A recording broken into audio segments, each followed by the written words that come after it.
it's Kristine and welcome to the new Gen NCLEX video series where I talk about all things new NCLEX. Today I'm answering the question, why is the NCLEX changing?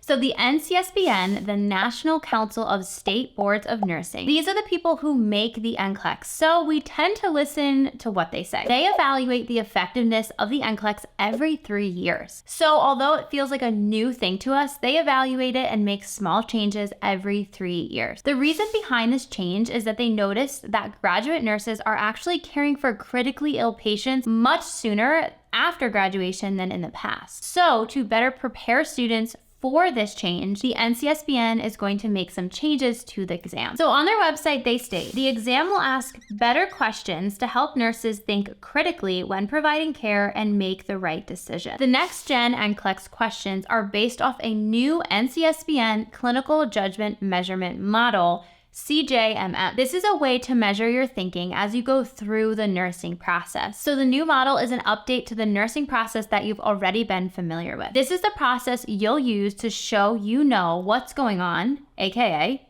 pass the NCLEX. So the 6 steps are recognizing cues, analyzing cues, prioritizing hypothesis, generating solutions, taking action, and evaluating outcomes. This is pretty much the nursing process you've been used to before.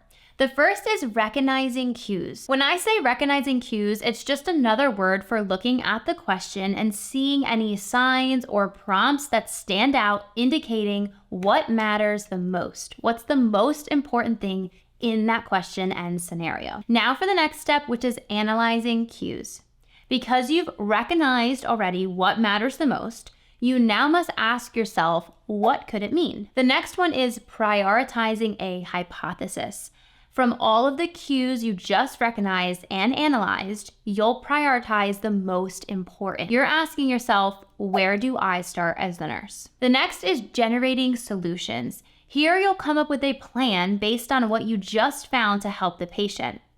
You're asking yourself, what can I do for this patient? The next step is taking action. You'll now implement those solutions you just generated. You're asking yourself, what will I do? The last step is evaluating outcomes. You are asking yourself, did it help? If you want more information and practice questions on the new generation NCLEX, be sure to grab the complete NCLEX notebook. It comes with a calendar to write your NCLEX study plan, must-know signs and symptoms, and NCLEX facts. It comes with new generation NCLEX practice questions, plus it comes with 2 note-taking templates. If you want all this for the NCLEX, be sure to check out the link in the description below. So to review, the NCSBN makes changes to the NCLEX every 3 years. The reason for this change is because nurses are found to be caring for critically ill patients earlier in their career than before. The way that they're preparing nurses for this is by implementing the new clinical judgment measurement model, the CJMM we just went over. So now that we know why it's changing, you're probably asking yourself, well, what is changing? They are introducing new question types. These new question types can be a little bit complicated, so I talk about all of the new question types in my next video. Be sure to check that out. Happy studying, future nurses.